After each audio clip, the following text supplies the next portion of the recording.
One of the things that attracted me to this film was when Spencer Collins, one of the executive producers on here, had sent me a text and told me that there was a project that I should take a look at and I might have some interest in, that the director and producer, Yolanda Buggs, had pretty much wrote this role for me, but at the time I don't think she knew that Spencer and I knew each other.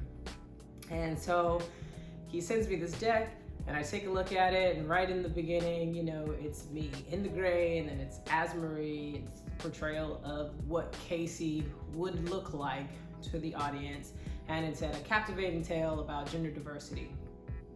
Instantly, I was like, this is actually kind of interesting. You know, I mean, there are conversations about LGBTQ, gay, lesbian, trans, but non-binary is fairly new, I feel like, as far as the topic of conversation, especially on television and in film.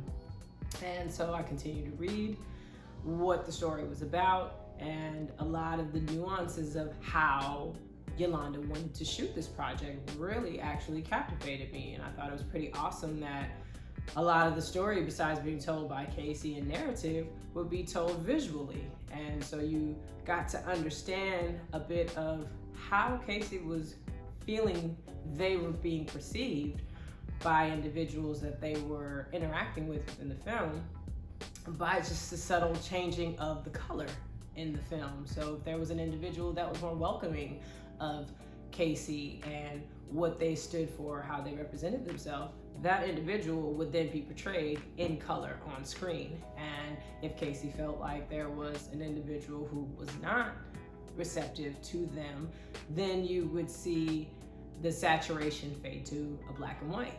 And I thought that was pretty cool, and how we were able to tell the story through the lens as well. And that was one of the main reasons I was really captivated, besides the story, but what we were doing visually to also tell this story.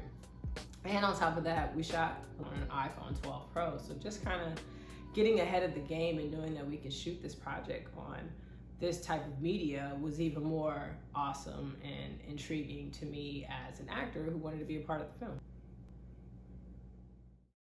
In the Grid, a film exploring gender diversity through a personal lens.